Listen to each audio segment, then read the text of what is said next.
one of my other huge ones upstairs.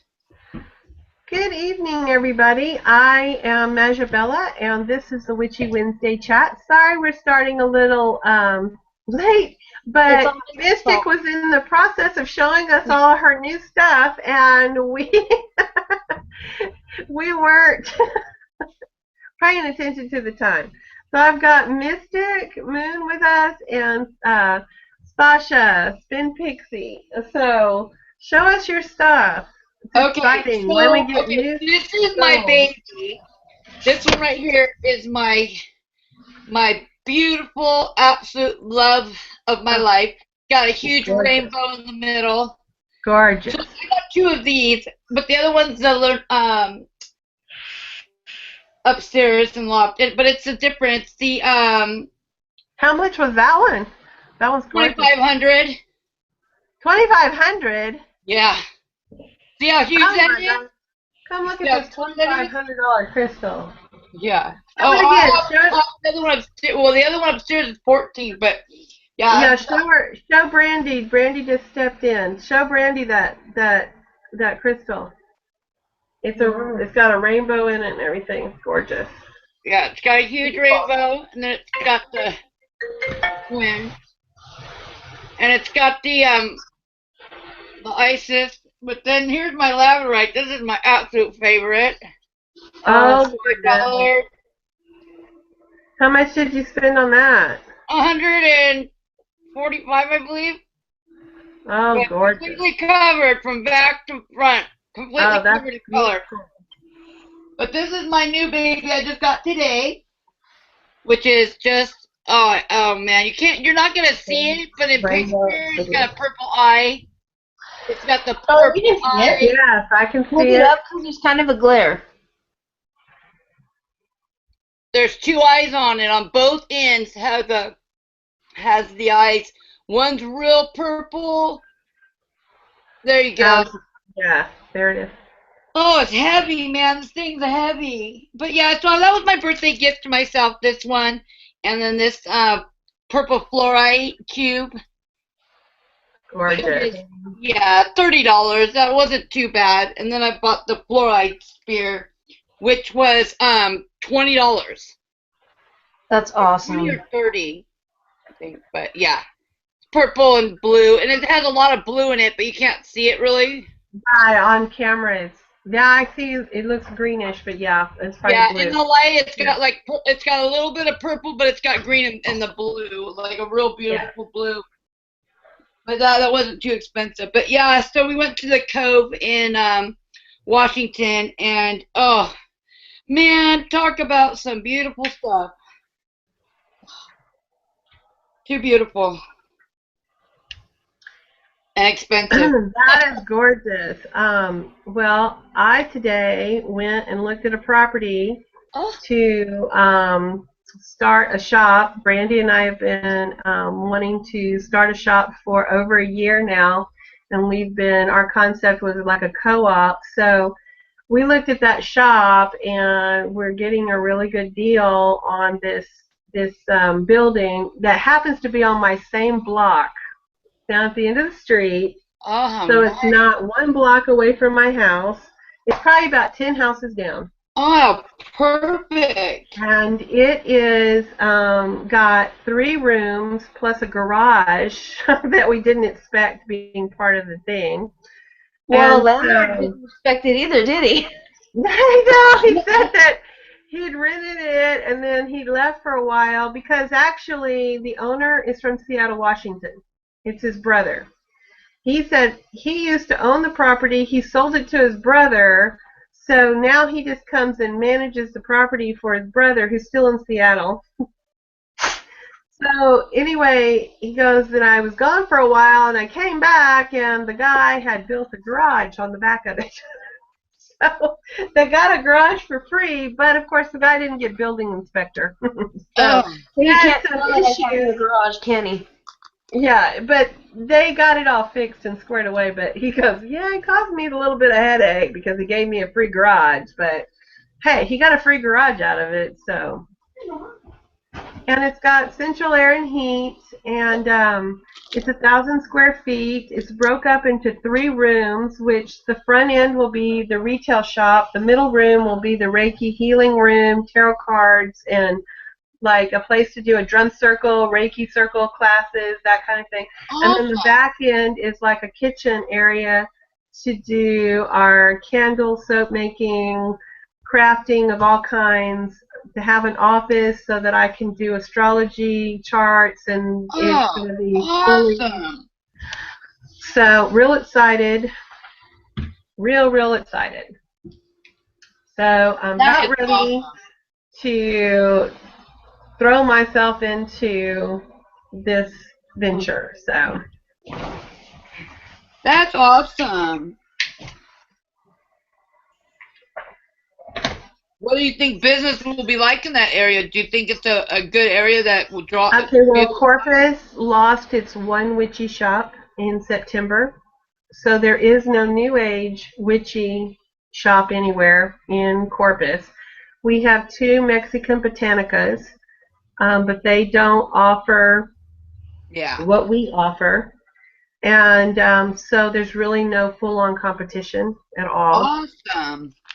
And my sister is a hypnotist, so I'll just be, like if I get a client for her, I'll just, for every referral that I give her, $10 or so. I have another lady that was doing Reiki at Moon Goddess, and so I'll let her book appointments in the place because she doesn't have a place right now to do Reiki herself. So in other words, I'll just get a little cut, and that'll pay the electric bill. Yeah. There's enough of that. It'll pay part of the rent because, so it's just part of like keeping it afloat so that we have very little overhead because the rent is very cheap. It was a very good find. Awesome. So awesome. So I don't have to make much money to pay the overhead. Right on. Everything is profit, so it's gonna be good. That's freaking awesome. That is awesome. I'll have to come fly out there. You need, y'all need to, and so we'll be doing things like. Wait a minute, Finn. Huh? What are you doing in the corner there? What? What are you doing over there? You're busted. I have my hookah pipe. I've never seen you smoke that before. Never. Where the hell have you been? I don't know, but every night we're up together, I never see you smoking that thing. Where the hell have you been? I have not once seen you with that thing. That's her not paying attention. That's me falling asleep. Now that's you being quiet in your little tiny box. Yeah. And no one can see what you're doing because you won't speak for a long time at a time. So your little box stays a little closed up down there. The box? You're in the little box. Finn, you look nice and cozy down there. It's cold. I'm not used to this whole 60-degree weather. It's like the tundra now. Now you only wish you had the warmth again? No, hell no. No. I am perfectly happy with it being this damn cold. If only it would rain now. Oh, God, we have rain. You can have some of my Washington rain. Boy, oh, boy, I tell ya. I got 8 days coming now. Today was fairly nice until tonight. The rain's coming in now, and it'll be here all 8 days, so. Crazy, crazy Washington weather. Yeah. But, I'm really excited for you. My weather is 77 degrees. Uh-huh. My low in the morning is 61. That's because a cold front moved in today. This is the height of our winter. Reagan said she's trying to get home. Yes, she's still. Oh, yeah. Yes, Reagan will be, late. And did Blue then say things she'll be making it tonight? Had unexpected No, guests no. in the house. Yeah, she said no. Oh yeah, okay. We're gonna be 37 low, and we were high 52. Oh, And now we have a little bit of a change in the weather. We're gonna rain for 3 days, be semi-sunny on Sunday, and then hit another 3-day rain. Oh man, we're gonna get down to the low 36. That's just a degrees lower, but yeah, we were freezing last night. our high I was so, 40. it was so cold that I had a kitty in my blankets all night. No, I felt so bad because my dog is like in the corner of my room and she has a comfortable bed, but still, we were nice and snuggly, and she's all out in the cold. No, she loves it because yours is a dog that's from the Arctic. Yep. She's probably going, you'd be surprised. They love colder weather. Well, yeah, she's outside running right now. I hope the coyotes don't find her. Right, I was going to say, that gets their little friskiness up because they love it when it gets to their weather. And Yep. it's still not even their weather because their weather gets like, what? Snowy. Below? Yeah. When it snowed here, oh my gosh, she's just trotting along in the snow. She's so happy. Yeah, because she's made for that. So, yeah. When she's dying is when it's hot. Because they don't like the heat. They don't know what that shit is. It's like, what the fuck? I don't know what this crap is. Where's Alaska? What happened? I'm a misplaced Eskimo. Why am I here? Well, technically, she's German. Oh. Technically, I thought you were American. Well, in Germany. Her scientific breed is a German Spitz. So they were a German-bred dog that was moved brought here to America, and they were brought to Alaska. So when they were brought to Alaska, that's how they got the Eskimo part. The American Eskimo Spitz. Yep. And believe me, she is shedding like crazy. So I don't know. I don't know why she's shedding. It's freezing outside, but she's shedding. Because they're always in some state of shedding. She's probably getting her coarser fur. Probably. Oh, ugh. Let me just tell you, I got this vacuum running like 24 hours a day right now. Not fun. Oh man. Well, I am real excited. So this is a good day for me. Yeah. So Ben, you want to talk about Planet Pathlings and the topic this week? This week on Planet Pathlings, we're doing the carbon footprint of a witch, which so far in my research, and then even Reagan had said, there was really no studies done from a witch's perspective on the carbon footprint of a witch, which is surprising. And I could not find, my whole shocking thing is that I couldn't find any indication on my tarot cards that it was made of recyclable material or could be recycled. And I was really shocked by that, because if we're supposed to be more earth conscious, then why wouldn't we have products that are environmentally friendly or that could be recycled? And why would there be no indications? Well, it used to be everything we had was natural. But that's before we became the urban commercialized witches of today, only because we don't live the same way we did, back in the days of nothing but pagans. So that's, people don't think about it, you know what I mean? It takes a while, because tarot cards is a new thing. It's not an old tradition. And the Victorians weren't into recycling. You know what I mean? But you would think that as times evolved, I mean, the companies that produce these things would, be environmentally conscious. Yeah, you would think by now, because as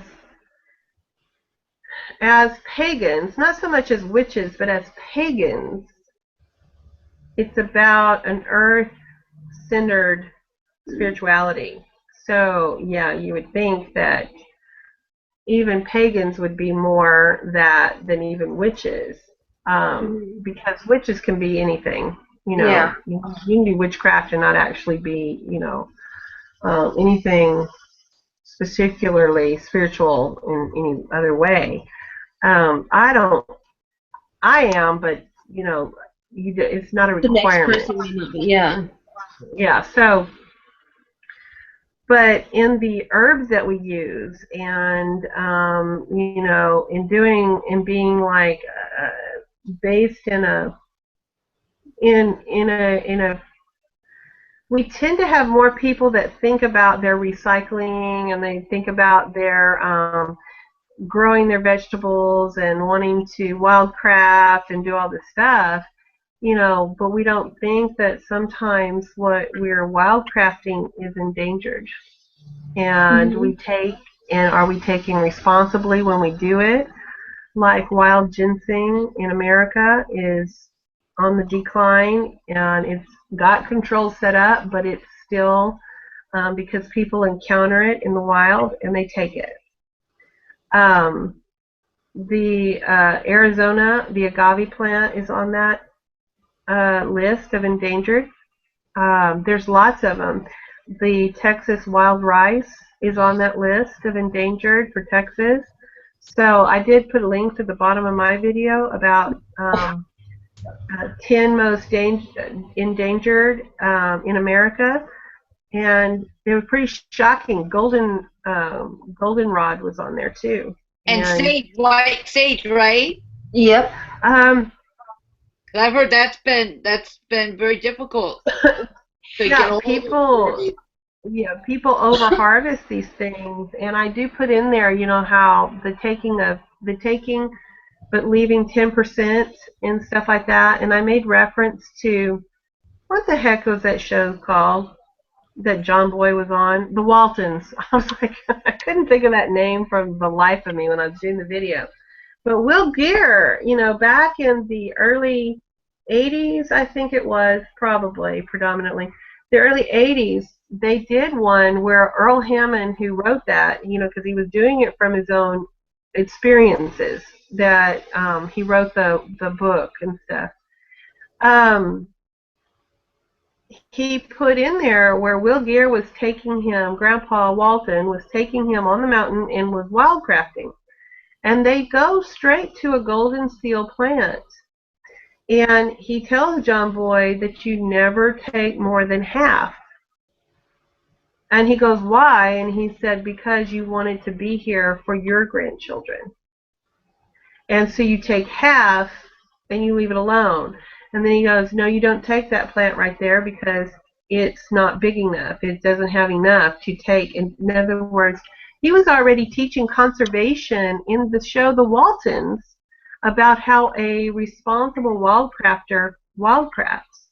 You never take 100% of anything that you're taking so that you can come back to it so it can regrow and be there. But golden seal became, and I didn't put this in the video, $1,500 a pound. Oh, wow. So it was one of the most prized wildcrafted herb that they had. And they used a lot of it. And if you watch the old movie Where the Lilies Grow, it actually shows you an Appalachian family that the mother dies, the mother's dead. She died when the last child was born. And they lived there with their father, who had had like a stroke. And it was these kids. Her oldest sister, it was a true story of a North Carolina Appalachian girl. And her oldest sister wasn't quite all there. She was kind of like a very airy kind of girl.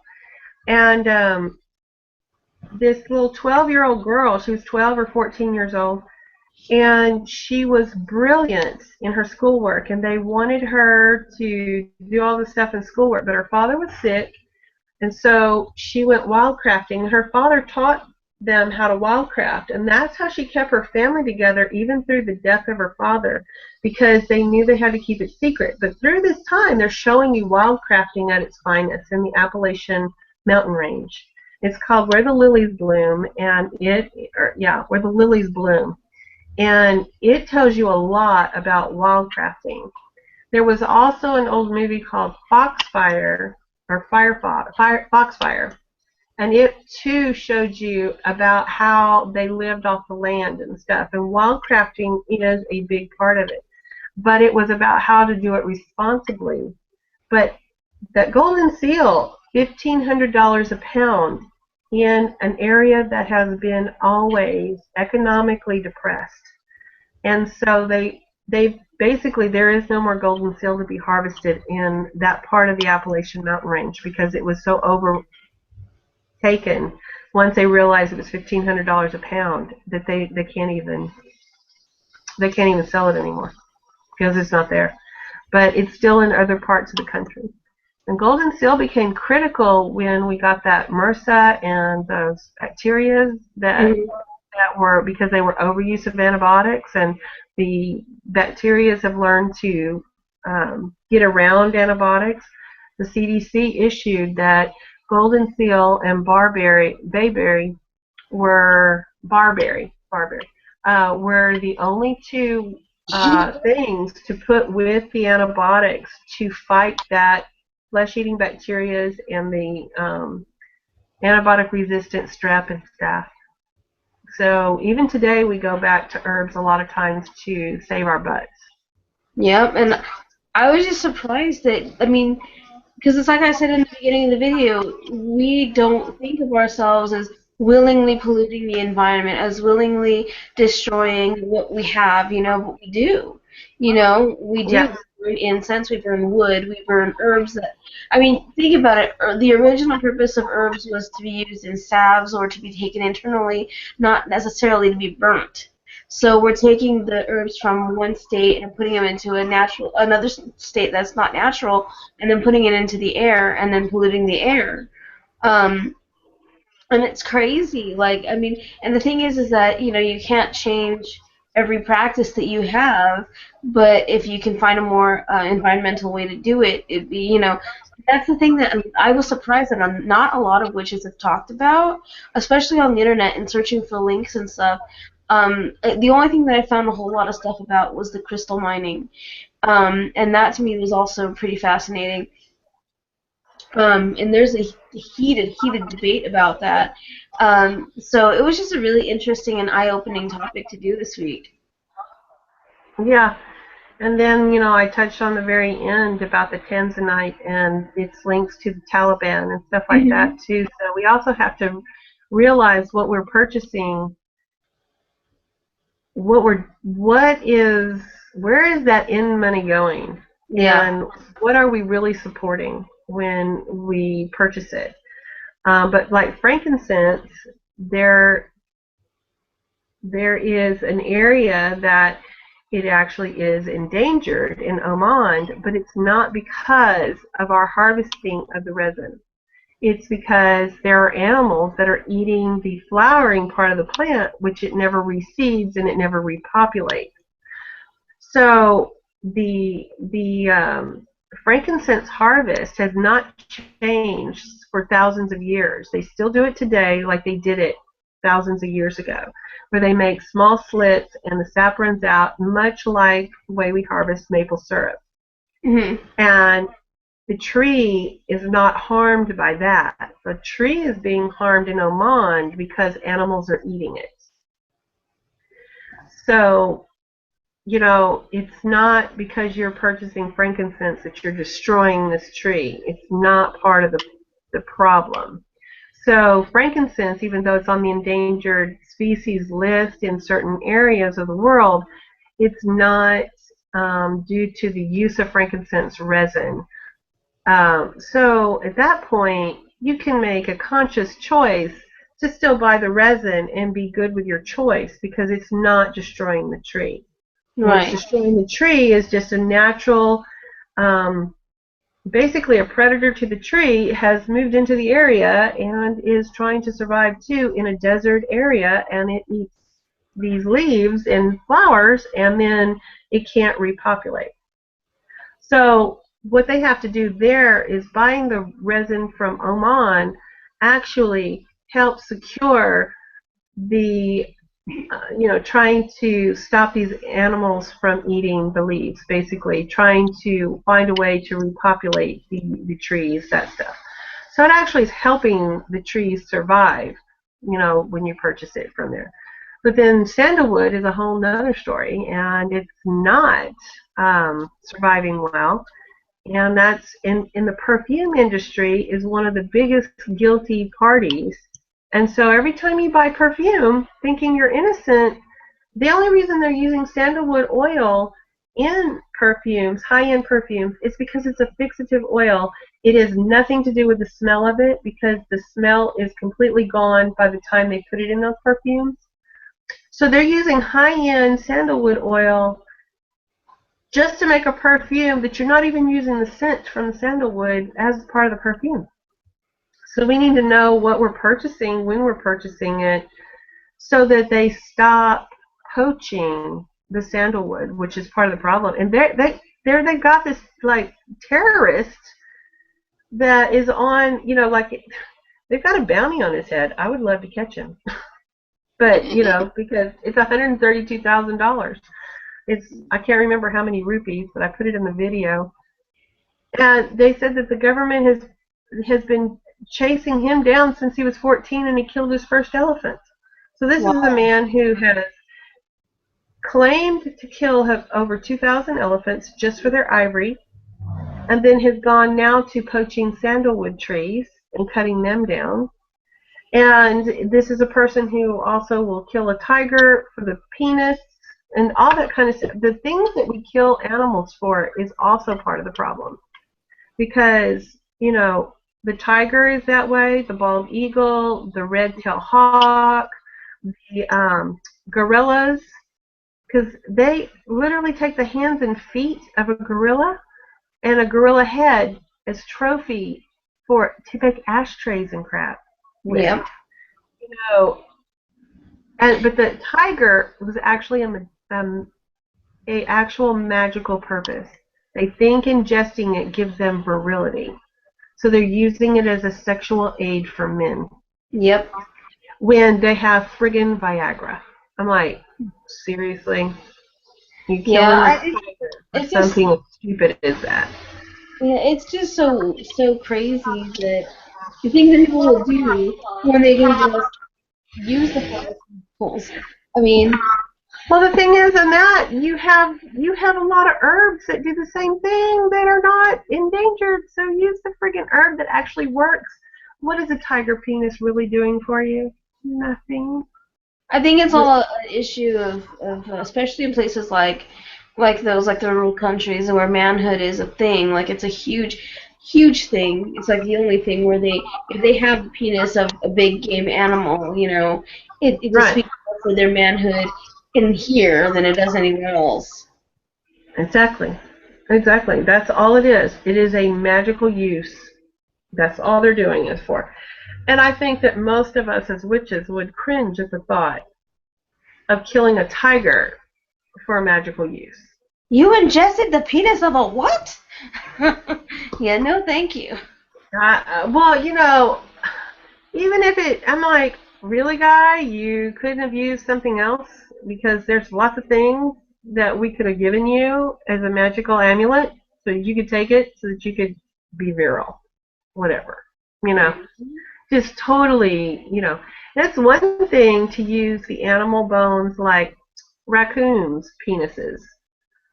Raccoons are plentiful. You're not going to get rid of all the raccoons. It's not going to damage. People will even harvest the roadkill and all kinds of stuff, So the raccoon is a different kind of thing, using that kind of, maybe we should give them all raccoon penises, because they're actually prolific. Yeah, but the raccoons are small.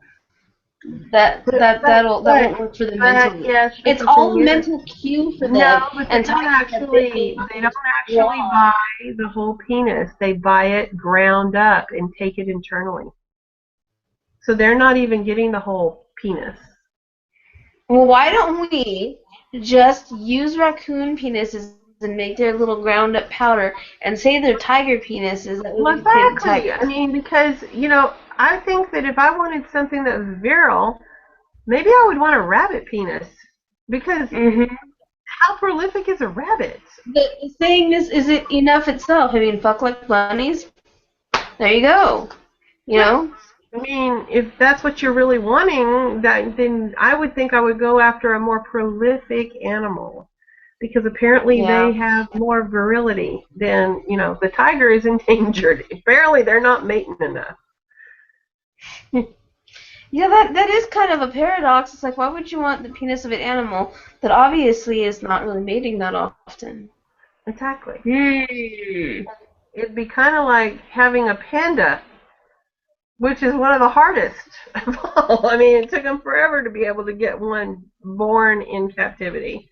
It's like, the pandas got issues. Yeah. So, what do I know? I'm just, I was just appalled that they were killing tigers or something as stupid as that. It pissed me off. They happen to be one of my totem animals, so that's the other reason it's pissing me off. So, I don't know. But yeah, there's a lot of things that we need to do. It was just kind of like going to Marie Laveau's graveyard and to see the destruction of this tomb because they thought Marie Laveau was going to give him a wish. And I'm thinking, if that was her tomb, which it isn't even her tomb, but if it was her tomb, what do you think she's going to do for you that she just desecrated her family's tomb that all of her kids and bloodline forever on? I don't think she's going to be happy. It's like, where did Mystic go? I think she just dropped. I think she'll be back. But I better send her another invite just in case. But yeah, I don't know. People are weird. Weird. And I'm not even a big activist, but, apparently I'm becoming one because my last couple of videos have been more activist videos. So, but it is common sense. When I saw that tomb, and he's telling you about it and everything, and I'm looking at it going, why would you do that? Why would you destroy a tomb? And why would you think she's going to be on your side after you've done that? I wouldn't want to run into her after I did that. Nope. No, that's a desecration of a sacred place. Exactly. And she has more reason. She'd probably come back, but not happy. And I just don't think that I would want somebody that had that knowledge in this life to come back in the other life mad. Yep. Like, do we have any viewers that are watching us this evening? We have one. Is that you? No, I haven't even opened that part up. Hi, viewer person. I need to open that up in case they refer to talking. Hang on.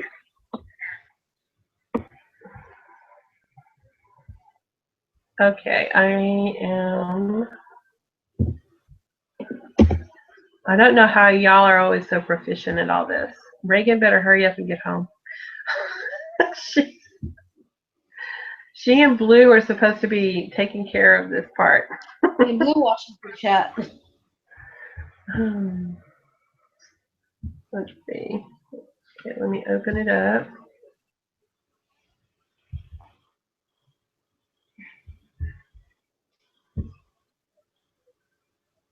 Okay. Okay, now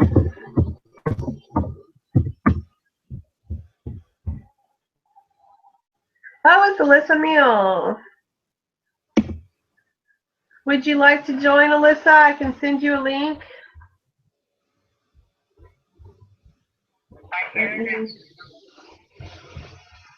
Oh, she says her internet went out. Oh.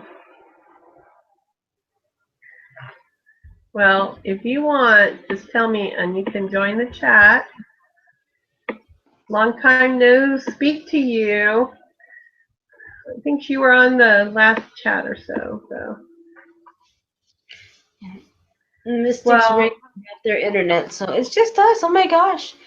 Oh well. Um, so what are we going to do for the next week or so for Planet Passions? The I topic of don't the know, it's night? still up in the air. I mean, we have a couple of different topics that we're looking at, but no one has committed to one or the other, which I wish we would hurry up and do so I can start research if I have to research. That's the thing I about the topics that we do is that some of them do require research, and I like to try and I have a full week to research if we're gonna do a topic that requires it.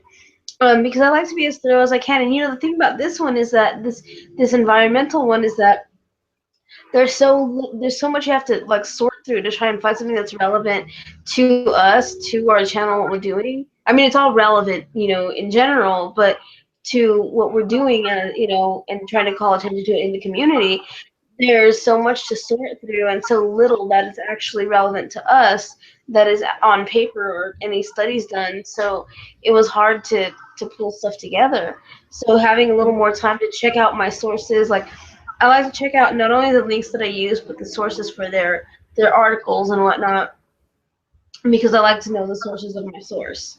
So, well, my problem was a little different because herbs are used two different ways in a pagan's practice as medicinal or spiritual purposes.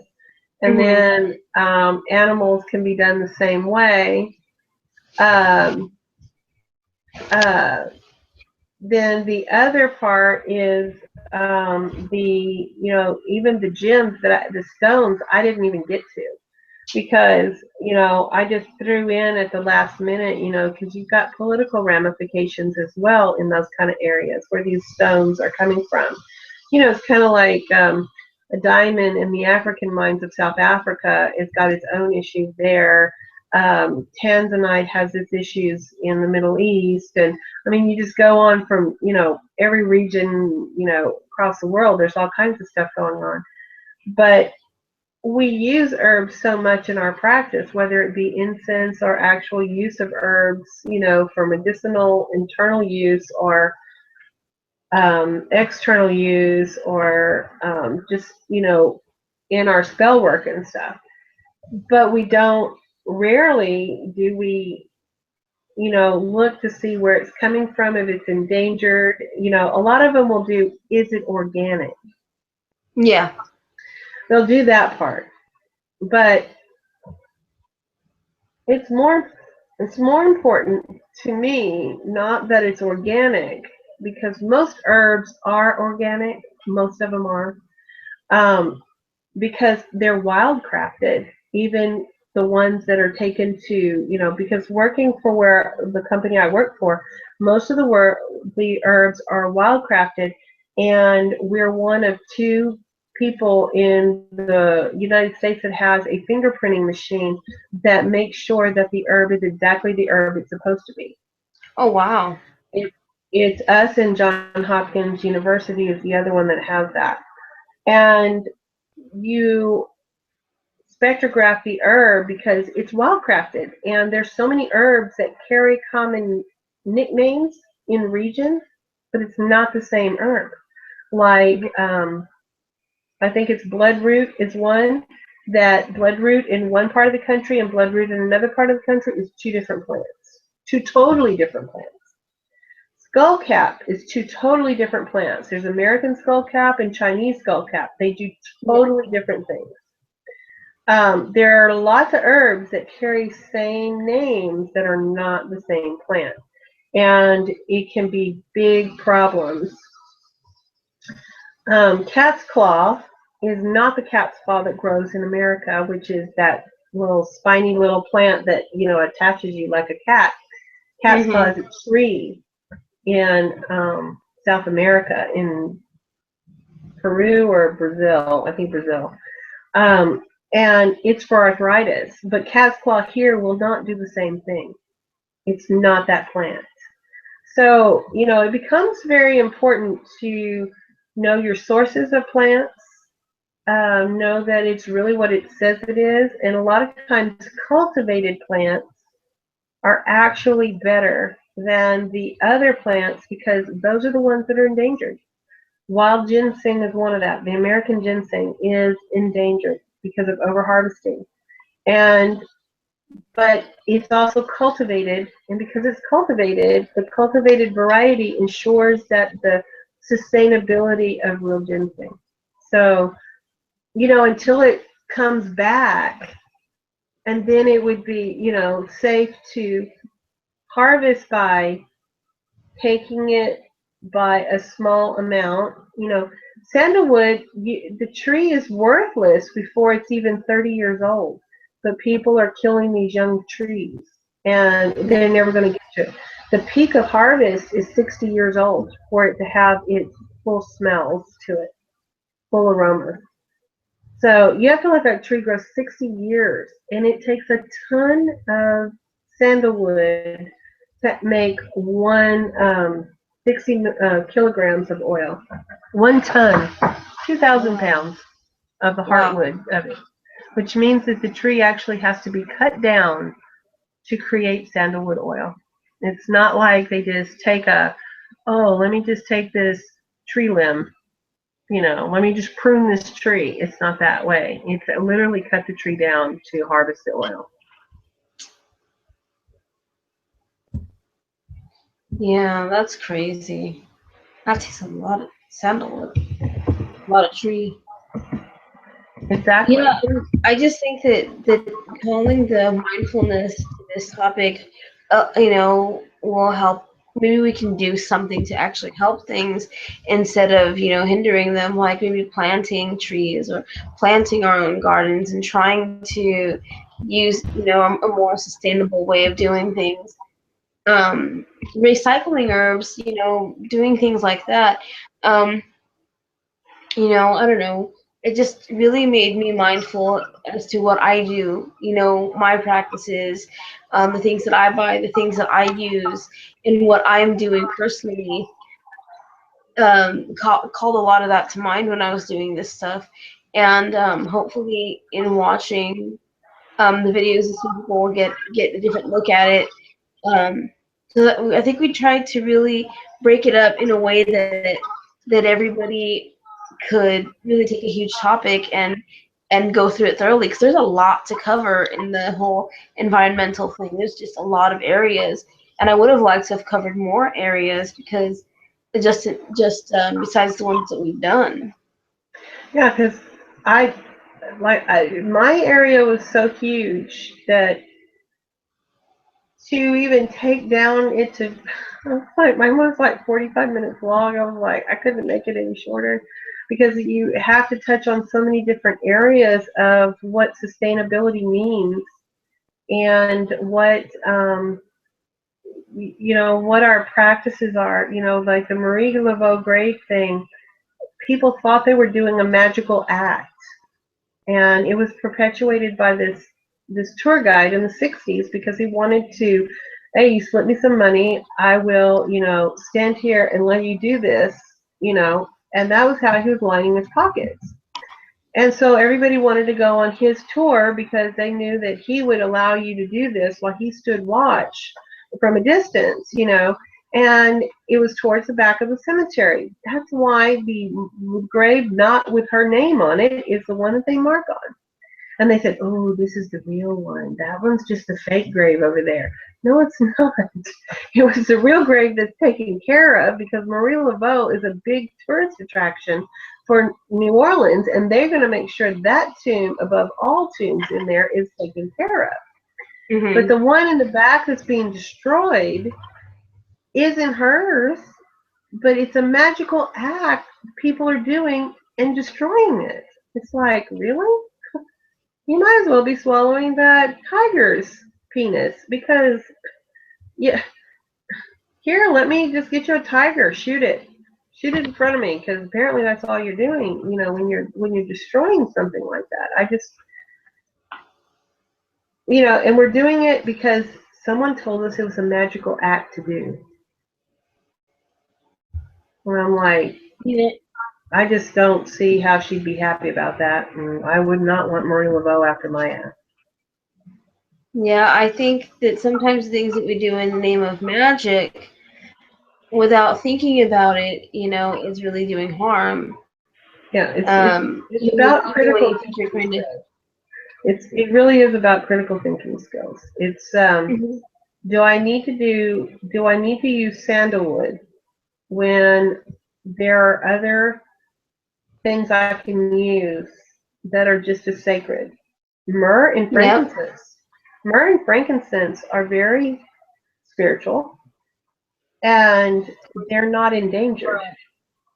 You Yeah, or know, you can use Palo Santo wood, or you yes. know. Well, I just hesitate to use the word Palo Santo wood at the moment because I haven't researched that one to know if it's endangered yet, and I don't want to. No, use Palo Santo. I don't know. Tentatively, you can use Palo Santo. Yeah, exactly. I was like, I haven't researched that one, so the only ones I Well, know cedar, you can I use can cedar. say because I'm just as guilty as everyone else. I am not aware of every herb potential of being endangered or not. So I See, don't that's want what to we just should say, have, like a list of herbs that are endangered, so we can be more mindful of what we're purchasing. well, I did put that in the link, but that link to the USDA that actually has all the endangered species on it, including plants and herbs, it was so big, it said that it wouldn't fit in an Excel program. You would have to break it apart and do it in Oh, wow. pieces because there were so many plants that were endangered in the United States alone. That So is I was like, crazy. I didn't get that done. And it would take me a while to go through all that information. And they list it, differently. So you literally have to, but it's easy enough to pop in a single name that say, okay, I want to purchase Palo Santo wood. You can Yeah. always Google Palo Santo wood, and it'll tell you if it's endangered or not. It'll tell you exactly where it's harvested, how it's harvested. It'll tell you if it's endangered, if it's a quick growing plant, if it's not, blah, blah, blah. It'll tell you all that stuff. Thank you. So it's called smartphones are your best witchy tool to know that you're doing something more environmentally sound. My Matter of fact, child dropped off. as a matter of fact, I am putting Palo Santo wood right now.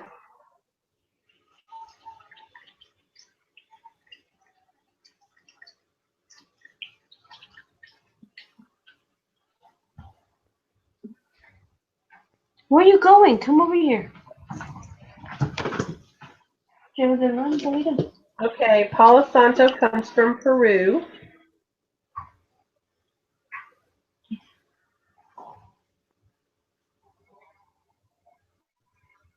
And it's related to frankincense, myrrh, and copal.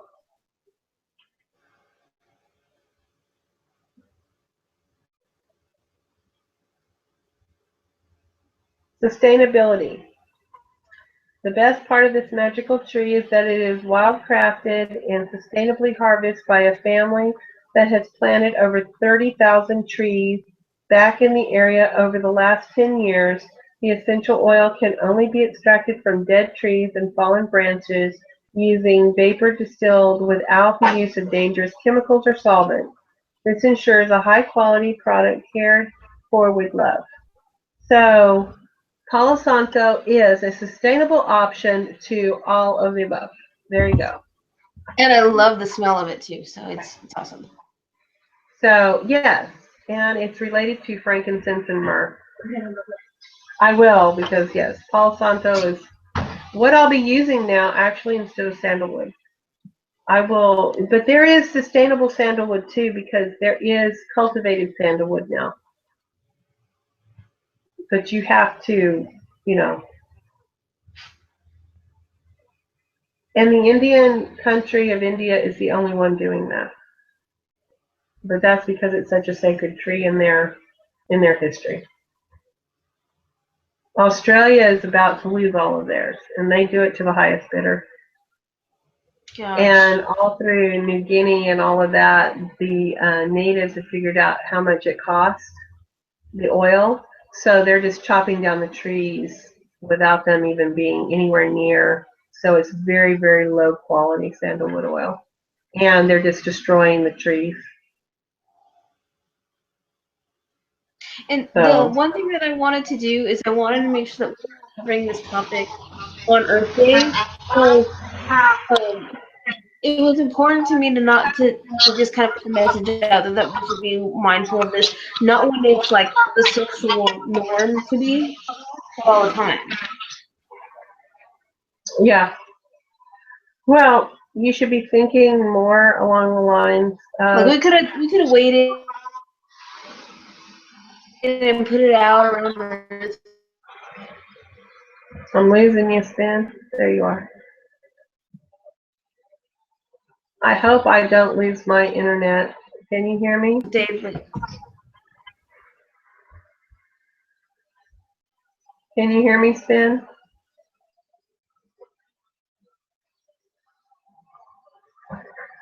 Well, let me see. I better move closer to my internet base because I may be the problem.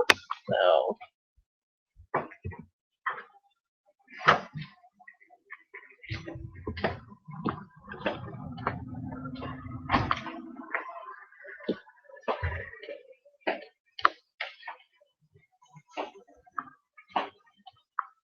Okay.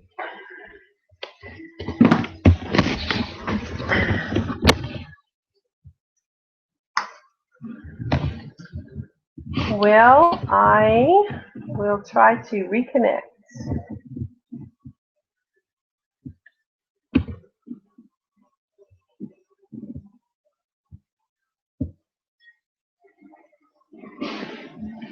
Stan, are you there?